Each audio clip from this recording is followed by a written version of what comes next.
제가 이거 거짓말 조금 못해가지고 마이너스 난 연금저축을 본 적이 없다는 생각까지 거의 들어요. 시간이 길게 봤을 때? 그래서 우리가 연금 관리할 때는요, 박보미 TV. 박보미 TV.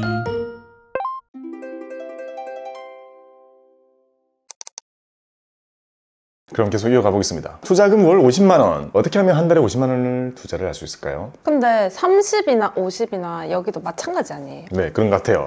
30보다는 조금 더 투자에 대한 마음이 열렸다? 크게 많이 달라지는 게 없을 것 같아요. 중년생일 리는 없고, 사회 중년생인데 한 달에 50만원 밖에 투자를 안 한다면 투자에 생각이 없는 거겠죠. 그러니까 예금, 적금 이런 데 엄청 많이 넣어 놓으셨겠죠. 네. 분명히 거기에도 길이 있기 때문에 예적금으로 모으면 확실하게 돈을 모을 수 있고, 그걸로 정잣돈을 모으죠 보통. 그리고 그 정잣돈으로 오랫동안 많이 모아서 그걸로 부동산 투자 바로 진입한다거나 하게 되면 기존에도 계속 되어 왔고 항상 통하는 그 공식이 있으니까요. 그렇게 가시는 분일 거라 생각을 하고, 지금 우리가 오늘 말씀드리고 있는 거는 투자를 활용해서 내 자산을 누구는 계속 불려갈 거고 죽을 때까지 나는 투자라는 복리를 이용해서 가겠다라고 하는 사람과, 또 누구는 어떤 케이스가 있을까요? 투자를 모아서 어느 정도 모은 다음에 그걸로 다른 투자로 이동하겠다. 투자금을 모으는 것도 저는 투자로 하면 좋다라고 생각하거든요. 대표적인 게 뭐예요? 부동산 투자를 주식 투자로 돈을 모은다. 괜찮다고 생각합니다, 저는. 왜냐? 주식 투자는 수업료가 있고 부동산 투자는 입장료가 있죠. 근데 입장료가 있다는 건 큰 돈이 아닌 걸로 작은 돈을 모아가지고 부동산 진입하게 되면 좋은 물건을 살 수가 없어요. 그러니 누구나 동의할 만한 어느 정도의 목돈을 모으고 나서 거기 진입하는 게 맞기 때문에, 목돈을 모으는 것까지의 과정에서는 증권 투자가 또 괜찮은 역할을 해줄 수 있을 거다라고 생각하는 거죠. 또 그렇게 하다 보면 부동산 투자할 목돈을 모으기 위해서 투자하다가 그냥 이 투자가 이거구나 하면서 바로 위에 걸로 갈 수도 있는 거겠죠. 이런 게 30에서 50의 그런 마음이 아닐까 생각을 해봅니다. 자, 50만원이라면 드디어 연금저축 10만원을 넣었습니다. 누구는 그렇게 생각할 수도 있어요. 야, 10만원 넣어가지고 넣어줍니까 돼? 안 되죠. 하지만 없는 것보다는 낫겠죠. 지금 초년생이잖아요, 아직도. 제가 초년생일 때를 떠올려보면 이 대한민국의 초년생에게는요, 정말 돈 많이 드는 몇 개 이벤트가 예정되어 있습니다. 이벤트 1, 이벤트 2 정도 큰 돈 필요한 게 온단 말이에요. 그러면 과연 연금저축에 많은 돈을 묻는 게 맞냐? 자, 이론적으로는 연금저축에다가 진짜 많이 넣어가지고 미리 쌓아가지고 과세 이연한 다음에 복리를 누려서 큰 돈을 만들어야 되는 게 맞는데, 현실적으로 그게 되냐? 현실적이지 않습니다. 투자금이 50만 원일 때는. 네, 그래서 자, 10만 원을 여기 넣은 이유는, 자, 50만 원 정도 되면 이제 경험할 때가 되었다. 어떤 걸? 세액공제를.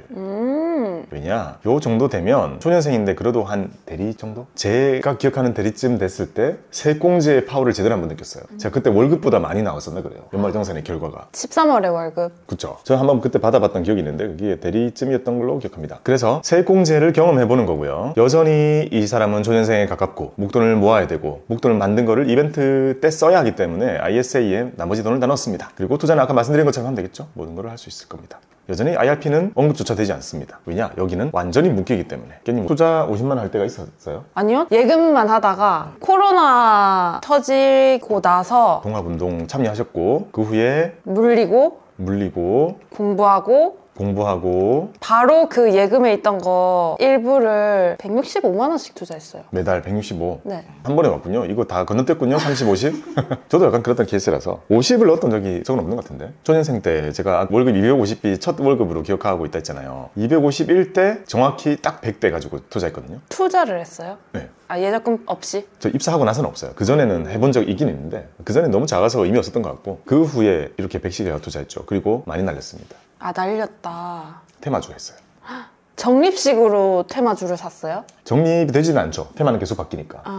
테마는 계속 바뀌고, 그 테마를 매달 산 거고, 그러면 이게 그런 단계 온다니까요. 100 넣었어요. 그 테마 잘 됐어. 상한가 간 적도 있어요. 그 당시 상한가 15%란 말이에요. 15만 원 나왔는데 이때는 스케일 자체가 작잖아요. 월급도 작고 투자금도 작고 모든 게 작으니까 한 15만 원 정도 벌면 이게 너무 컸어. 봐봐요. 월급 250이면 사실 내가 온전히 쓸 수 있는 돈, 월세 떼고 이런 거 떼고 하다 보면 순수한 용돈 진짜 한 50도 안 되게 썼었거든요. 근데 15가 더해진다는 게 와, 너무 커가지고 이 테마주를 끊을 수가 없었어요. 그러니까 돈을 모아가지고 우리가 생각하는 그런 차곡차곡 복리로 누적시키는 그런 거에 대한 개념은 아예 없고, 아무도 얘기 주는 것도 없고, 그때 제가 책도 제대로 안 읽었던 저의 탓이죠. 저는 매달 100 넣고 투자해가지고 이렇게 한 10만 원 벌면 우와, 그 달에 치킨 한두 마리 더 사 먹고, 그 다음 달에도 또 100을 더해지니까, 그러면 나중에는 이제 투자금이 한 3, 400 이렇게 돼요. 그걸로 테마주 해. 당시에 제가 있을 때 테마가 2차전지, 태양광, 그런 게 테마였죠. 테마 해가지고 날리면 이제 이런 느낌. 10만 원 벌고 10만 원 벌고 쓰고 10만 원 벌고 쓰고 몇 달 잘 하다가 이제 한번 날릴 때 그냥 마이너스 100 그 500 넣으면 100 끝은 그냥 날아가잖아요. 날아가면 이게 내가 전체적으로 번 건가 이런 건가 감도 없이 그 다음에 거기다 또 100 더 하니까 이제 무뎌지고, 그러니까 기록을 하나도 안 한 채로 그냥 이렇게 했던 거예요. 그냥 매달 돈 들어오면 이제 월급 날이구나, 투자할 수 있겠다, 100만 딱 떼가지고 이체해놓고 뭐 사지? 이걸 놓고 이제 시장에서 생기는 테마는 끝도 없이 만들어지거든요. 그럼 약간 장기적인 목적이 없었던 거 아니에요? 그때요? 없었어요. 그냥 단순히 벌었으니 치킨 사 먹자. 네, 갑자기 그걸 고백하게 됐구나. 그렇게 살았어요. 이게 제가 제일 크게 했던 실수가, 투자업계에 들어와 놓고도 함정이 빠졌던 게 뭐냐면, 고객들은 전부 테마주 투자한단 말이에요. 그러니까 절대 다수는 테마주 투자를 해. 아무리 많은 사람들을 모아놔도 아마 일정 비율은 아주 높은 확률로, 이게 대수의 법칙과 비슷한 거예요. 아무리 사람이 많아져도 일정 비율만큼 테마주를 해요. 근데 그 테마주를 하는 사람들이 증권사에 오니까 나는 테마주 투자가 정답이고 여기서 답을 찾아야 된다라고 계속 생각을 했던 것 같아요. 거기서 잘할 수 있는 방법? 그럼 잘할 수 있는 방법 없잖아요. 테마주에는 당연히 실적 좋은 거 있고 안 좋은 거 있고, 참인 게 있고 거짓인 것도 있고, 좋은 게 있고 안 좋은 게 있고, 뭐 다양하게 섞여 있지만 결국에 테마주 투자를 결정하는 거는 여론이죠, 분위기. 그러니까 그거를 내가 맞출 수 없다라는 거를 받아들이는데 시간이 좀 걸렸던 것 같아요. 그래서 저도 30만 원, 50만 원을 했던 기억은 없지만 100 투자를 하면서 이렇게 한참 했고 많이 날리면서 느꼈던 게, 제 연금저축 이런 거 이제 기계적으로 하는 업무잖아요. 당시 ISN 없었고 IRP, 연금저축 이런 거 기계적으로 고객들 관리해드리고 적립식 펀드 세팅하고 이런 거 해드리잖아요. 그럼 해놓으면 일단 연금저축 어차피 뽑지도 못하는 거, 진짜 보수적인 거를 해요. 당시에는 채권환평 펀드 뭐 이런 걸로 해놔요. 펀드밖에 안 되니까. 당시에 뭐 ETF 매매 안 됐어요. 펀드 사놓고 신경 안 쓰니까 저는 이제 치고받고 매달 100만 원 투자해가지고 저걸 한참 하고 나서 이제 오시는 고객분들마다 계좌를 여니까 수익률이 너무 높은 거예요. 돈 어떻게 버는 거지? 이거 누가 버는 거지? 라는 생각을 참 많이 했던 게 연금저축입니다. 제가 이거 거짓말 조금 못해가지고, 연금저축은요, 마이너스 난 연금저축을 본 적이 없다는 생각까지 거의 들어요. 시간이 길게 봤을 때?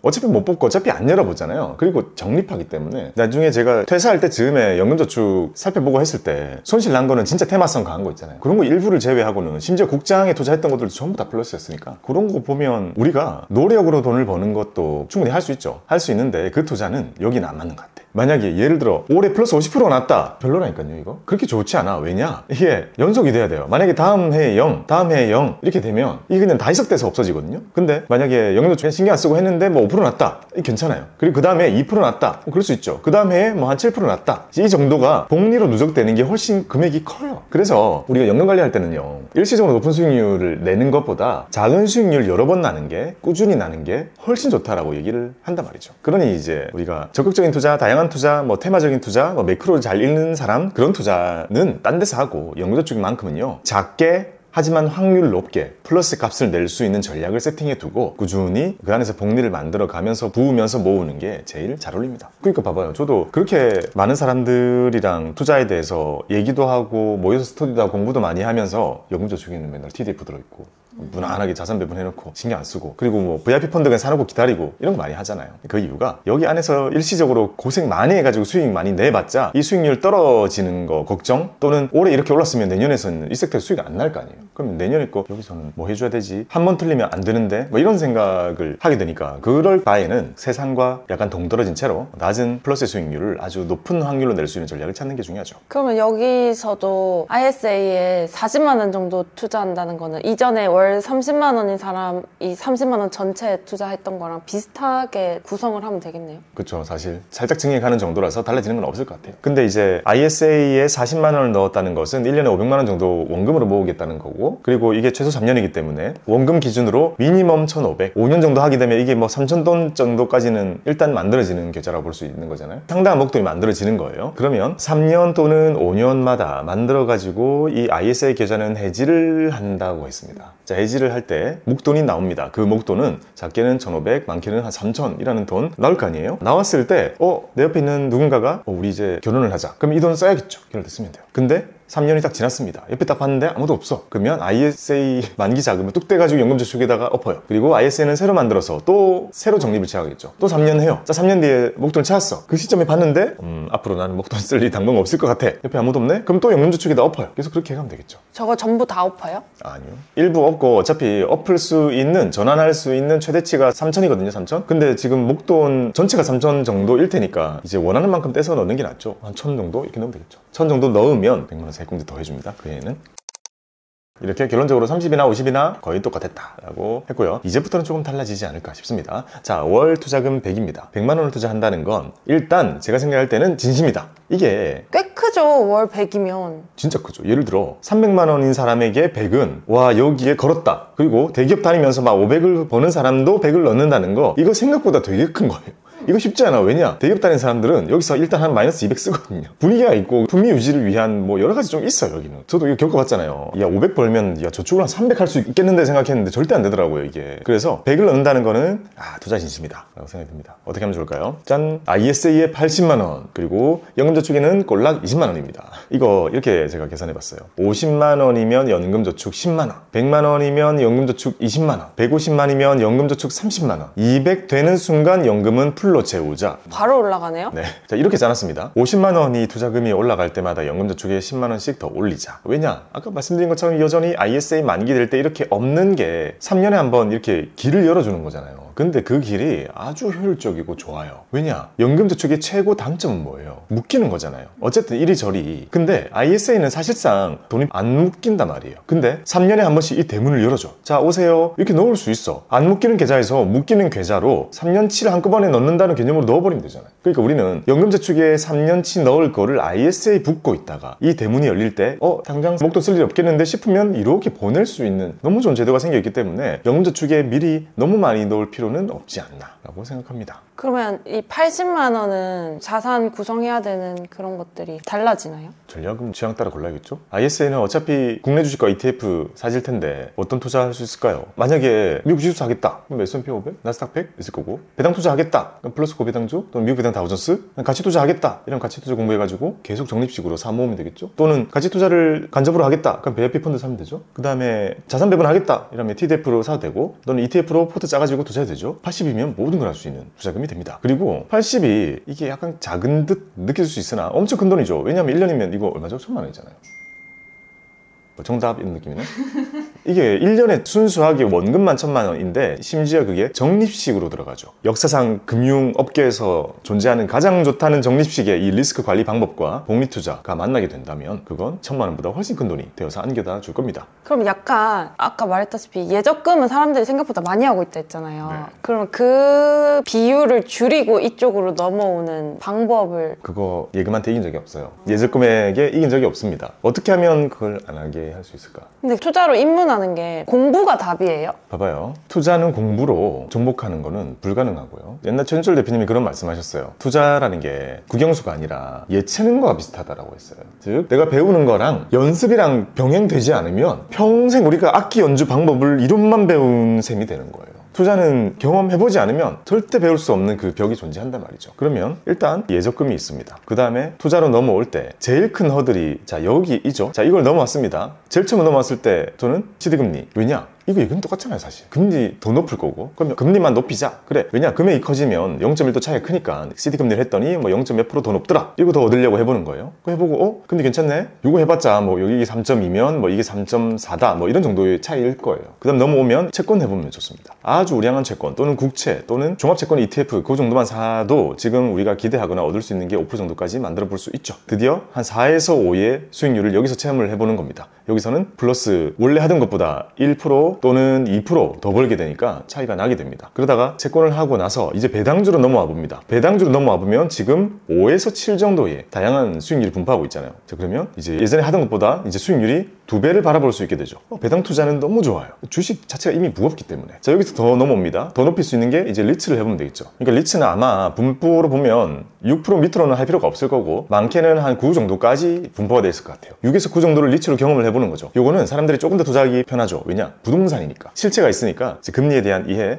그런 거를 해보면서 느끼게 되죠. 이제는 옛날에 하던 것보다 2.5배 가까운 수익률을 경험할 수 있게 되는 거죠. 그 다음에 넘어간다면 10이 넘어가게 되잖아요. 기대 수익률이 10%가 넘어가게 된다는 건 드디어 주식 투자 영역으로 들어오게 되는 거예요. 당연히 첫 주식 투자에는 미국 주식이 있을 거고 미국 주식 지수 기준으로 했을 때 과거의 평균치로 봤을 때 10에서 13% 정도라고 했잖아요. 그 정도 얻는 투자를 해볼 거고 그 이상 이제 20% 이상의 투자를 해간다면 가치 투자로 넘어가는 경험을 해보게 되겠죠. 워렌 버핏 선생님도 연율로 해보면 25%, 피터 린 선생님도 29% 정도니까 30% 이상을 우리가 잡는 거는 그렇게 수익이 날 수는 있지만 그렇게 기대하는 거는 너무 높다는 생각이 좀 들고요. 이런 흐름으로 차근차근 넘어오도록 해야 되지 않을까라는 생각을 좀 해봅니다. 겁니다. 왜냐? 여전히 딱 봐도 예적금 말고 이름 다 이상하잖아요. 맞아. 어려워해요. 그러니까 채권, 배당주. 그러면 약간 예적금이나 CD금리나 같다 이런 식으로 어필을 하면서 일단 증권으로 들어오는 게 중요하겠네요. 네. 그리고 넘어올 때 항상 야 예금자 보호대 이런 거 얘기하거든요. 그 차이를 계속 얘기해주고 은행은 은행 돈이 되고 요거는 그냥 네 돈이야. 회사 망하는 거랑 네 돈은 상관없어. 안 그러면 그냥 제2금융권 아니야? 그냥 이런 인식 가지고 있는 게 기본이니까 마이너한 게 아니라 다른 거다라고 얘기해주고요. 아무튼 이런 식으로 투자금이 100만 원이 됐어도 아직도 IRP는 나오지 않았어요. 근데 이거 제가 이렇게 표시를 하면 아마 일부의 분들이 뭐야? 나 IRP 가지고 있는데 라고 생각하실 수 있는데 여기서 아직까지 IRP를 언급하지 않은 건 사실상 이거 연금저축에 좀 똑같이 얘기하고 있는 겁니다. IRP를 가지고 계신 분들은 이 연금저축을 그대로 이걸로 동일시 해주시면 되는 거고요. 왜냐? IRP는 연금저축을 품고 있는 형태이기 때문에 세공제 한도가 더 크니까 품고 있다라고 기억하면 되죠. 600, 900이라서? 네.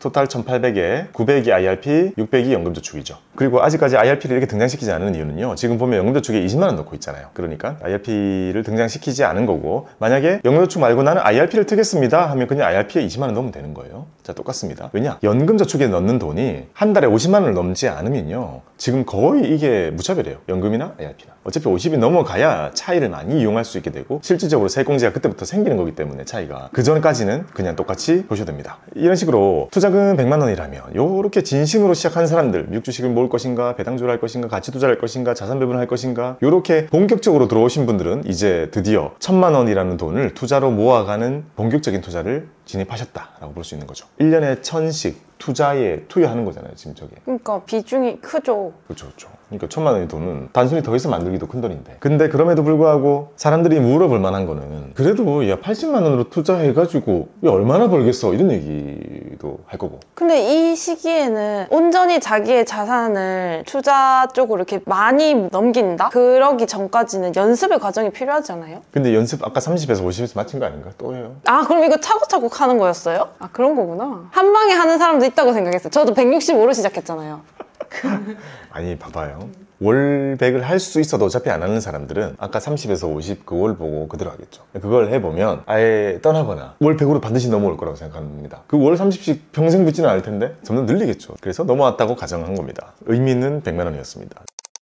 자, 이제 150으로 넘어가 봅니다. 150까지 왔습니다. 이제는 연금저축에 30만 원입니다. 왜냐? 50만 원이 3번 지금 나왔기 때문에 우리는 연금저축에는 30만 원을 넣자. 그런 다음에 나머지는 다 ISA. 그리고 IRP는 여전히 여기서 0으로 표기되어 있는 거는요. 아직까지도 한 달에 50만 원 안 넘으니까 똑같은 거예요. IRP에 넣으나 연금저축에 넣으나 50만 원 안 넘게 넣으면 똑같습니다. 그리고 연금저축 대비해서 IRP에 가지고 있는 장점은요. 원리금 보장되는 것들을 IRP에서 이용할 수 있다는 게 큰 장점인데 그 장점 지금 거의 안 쓰는 걸로 말씀드리고 있죠. 왜냐? 어차피 30만 원을 굳이 보장할 필요가 있나? 그러니까 이거는 여기서 투자하는 연습해야죠. ETF로. 그리고 IRP에서 지금 하신다고 말씀드린 거예요. 자, IRP 할 때는 위험자산 70%, 안전자산 30% 룰이 있죠. 요거 때문에 질문 진짜 많이 주시거든요. 어떤 질문이요? 안전자산 30% 뭘로 쳐야 될지. 너무 어렵죠. 왜냐? 우리는 안전자산을 공부 잘 안 하니까. 근데 지금 IRP니까 이거를 금리 높은 예금으로 선택하시는 분들도 있고 채권 ETF를 사는 것도 괜찮은 방법이고 금리형 ETF 너무 괜찮은 방법이고 심지어 채권 혼합형 ETF를 하시는 분들도 있습니다. 그거는 주식 포함돼 있지 않아요? 거의 절반 가까이 들어있는 것도 많은데 그게 안전자산으로 돼요? 안전자산 분류가 됩니다. 그래서 더 적극적으로 하고자 하시는 분들은 어떤 식으로 사시느냐 이렇게 하시는 분도 많아요. S&P 500 ETF 70% 사고 S&P 500 채혼을 사요. 이거 안전자산이잖아요. 이렇게 둘 다 사는 거예요. 그러면 실제로 주식을 8, 90% 채울 수 있다고요. 그렇게 하시는 분도 있다. 하나의 팁을 말씀드렸고요. 그렇게 채워가시면 되고요. 근데 제가 추천드린 방식은요. 아직까지도 30만 원을 위해서 많은 포트를 짜고 쪼개는 게 조금 불필요하게 느끼거나 불편함을 느끼실 분들에게는 여전히 TDF. 자, TDF는 종류에 따라서요. 이거 연도가 높은 거, 뭐 2050 이런 거는 주식이 많아요. 근데 이거는 다 안전자산으로 분류가 돼요. 그러니까 100% 살 수 있다는 거예요. 즉, IRP에서 고민하기 귀찮을 때는 TDF가 여전히 가장 좋은. 저게 왜 안전자산이 100%예요? 주식 꽉 차 있어도 안전자산 100인 거는 TDF의 특례입니다. 왜냐면 만약에 그게 적용시키게 되면요 더 어려워지는 거죠. TDF 2050은 70%만 담을 수 있고 그거 얼마 전까지 그랬어요. 진짜요? TDF 주식 비중이 얼마 이상 넘어가는 거는 위험자산으로 분류가 된단 말이에요. 그러니까 거기에 맞춰져 있는 TDF는 위험자산이야. 근데 알죠? TDF는 시간이 지나면 주식 줄잖아요. 그러니까 이거는 다시 안전자산으로 막 넘어와. 복잡하잖아요. 근데 TDF 자체는 사실 이런 거 해주겠다는 게 의도잖아요.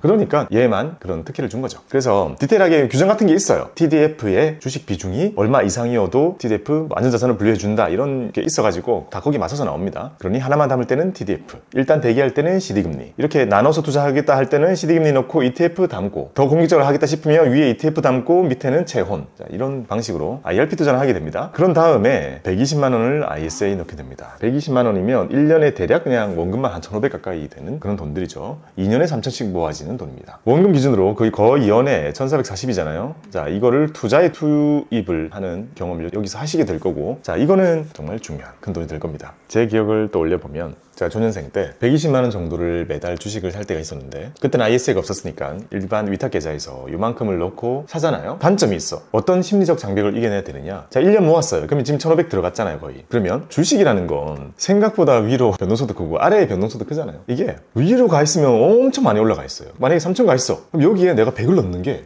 효과가 있나? 이게 적립식이 맞나라는 느낌이 든다니까요. 따라가면서 사는 게? 네. 비싸니까 사는 것도 싫고, 심지어 플러스 100 찍혀있는 이 숫자가 내가 돈을 넣으면 넣을수록 줄어들잖아요. 그게 싫은 거예요. 그러니까 심리적인 게 나의 투자를 가로막는 거죠. 플러스 100이었어. 근데 여기다가 제가 100만 원을 딱 넣었어요. 줄어들죠. 플러스 90몇 프로로. 이게 너무 싫은 거예요. 돈을 넣으면 넣을수록 내 수익률이 줄어들어. 그래서 어떻게 하게 되나요, 우리? 이때 안 넣게 돼요. 계속 그 수익률을 유지하기 위해서. 이 높은 수익률을 유지하기 위해서 안 넣어요. 근데 자, 이 사람이 더 좋은 거예요? 아니면 나중에 계속 넣어가지고 이렇게 1년 더 분 사람이 플러스 20% 또는 플러스 30% 돼 있더라도 그 사람이 좋은 거예요. 이 주가가 올라갔다면은 수익률은 상관이 없죠. 그 사람이 훨씬 많이 벌어요. 즉 우리는 수익률을 더 중요시하는 함정에 빠집니다. 수익률 보다 중요한 건 수익금인 거죠. 근데 이거는 한번 경험을 해보면은 깨달을 것 같아요. 저는 근데 약간 제2의 성격 때문에 저게 너무 싫은 거예요. 진짜요? 저 괜찮던데? 불타기가 수월하게 됐어요. 수익금이 커진다고 생각하니까? 그래야 되는데 저는 저 실수를 많이 했어요. 그런 얘기 제가 자주 하잖아요. 100만 원 넣어가지고 수익률 30% 나는 것보다 30만 원이잖아요. 1000만 원 넣어가지고 수익률 20% 하는 게 낫다? 이거 200만 원이잖아요. 그러니까 이 수익률에 너무 집착하면 뭔가 말리는 것 같아요. 저는 그랬어요. 그런 실수를 안 하셨으면 좋겠습니다. 한 걸음 더 나아가서 이제 투자금이 200만 원입니다. 자, 200만 원이면 저는 일단 이렇게 규정하고 싶어요. 적어도 다양한 회사를 다녀본 바로 200을 넣었다. 이거는 직장인으로서 할 수 있는 풀옵션 같은 느낌이에요. 절세 계좌 다 채우기? 네, 200이면 이제 다 채워야 되는 거죠. 자, 연금저축에 50만 원 채웠습니다. 그리고 IRP는 25만 원을 꽉 채웠어요. 나머지는 ISA에다 채웠습니다. 자, ISA의 연간 한도는 2천만 원입니다. 자, 이거를 12로 대략 나누면 167만 원이 되죠. 얼추 그 한도를 적지 않게 이용하는 컨셉인 거죠. 자, 이렇게 하게 되면 연금저축에는 1년에 600을 넣게 되고 IRP에는 300을 넣게 되고, 자, 여기는 125만 원을 1년 내내 넣으면 1,500만 원이 들어가게 되죠. 어느 하나 작은 게 없어요. 이제 1년으로 쳤을 때요. 그리고 만약에 연금저축이 없고 IRP를 해오고 있던 사람은 IRP에 그대로 75로 넣으면 되죠. 그러면 위에 거는 900이 되는 겁니다. 지금은 나눠져 있을 때 우리가 하면 좋은 숫자를 말씀드렸던 거예요. 다 채우고 시작을 하는 거잖아요. IRP는 아직까지 금액이 작아서 저는 이거는 신경 안 썼으면 좋겠어. 수익률 높여도 그렇게 드라마틱하게 영향 안 준다고요.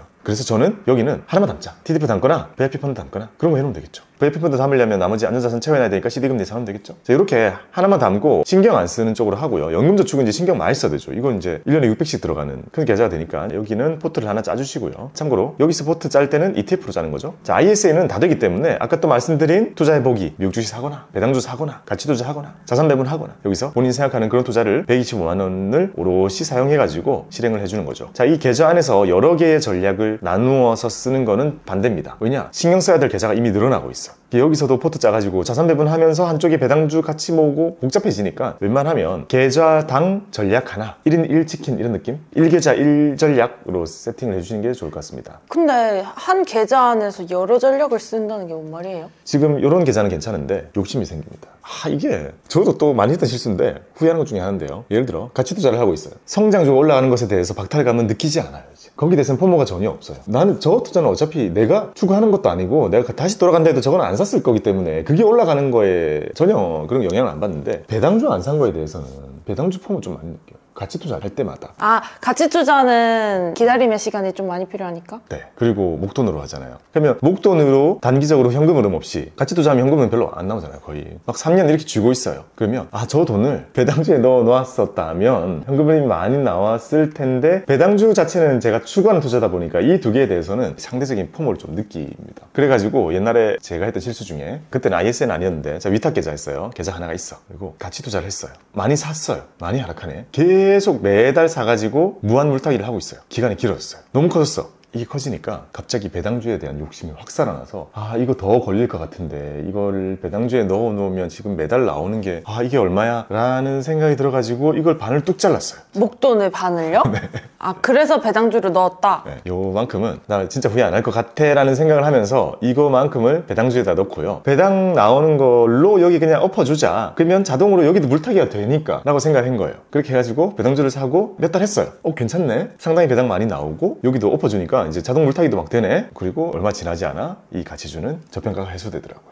정말 미스였어. 기다린 만큼 가지고 있어야 되는데 기다린 만큼 내가 얻지 못한 배당주에 대한 포모를 느껴버려가지고, 아무튼 저는 이거는 자주 좀 느껴요. 이게 성향 같아요. 저는 다른 성장주에는 안 느끼거든요. 그러면 처음부터 저렇게 하면요? 지금 처음부터 이제 저렇게 하죠. 지금 제 포트 보면 희한하게 작아도 배당주 항상 들어있잖아요. 그거 넣어놓고 이런 걸 느끼지 않으려고 하는 거죠. 그리고 배당주도 포트에 넣어놓고 계속 사면 걔도 점점 커질 테니까, 배당주의 포션이 크지 않으니까 막 드라마틱하게 내 인생이 바뀔 만큼 배당이 풍족하게 나오는구나 이런 느낌이 났거든요. 그래도 가치주를 오래 가지고 있을 수 있게 해주는 원동력들인 것 같습니다. 이 전략을 어떻게 표현하면 맞는 것 같냐면, 1포트, 배당주가 들어있는 하나의 포트니까 흔들리지 않고 그대로 포트로 모아가는 게 중요한 것 같습니다. 그러니까 IS형 포트 하나, 연금저축형 포트 하나, IRP형 포트 하나 이렇게 하는 건데, 자, IRP처럼 작은 거는 이렇게 그냥 간접으로 다 밀어버리고, 연금저축처럼 내가 신경 쓸 수 있는 거는 이렇게 포트 짜서 ETF로 하고, 자, ISA는 개별까지 들어가니까 조금 더 디테일한 포트 짜가지고 관리를 해주는 게 좋겠다. 우회하고 있는 방법이죠. 박보미 TV.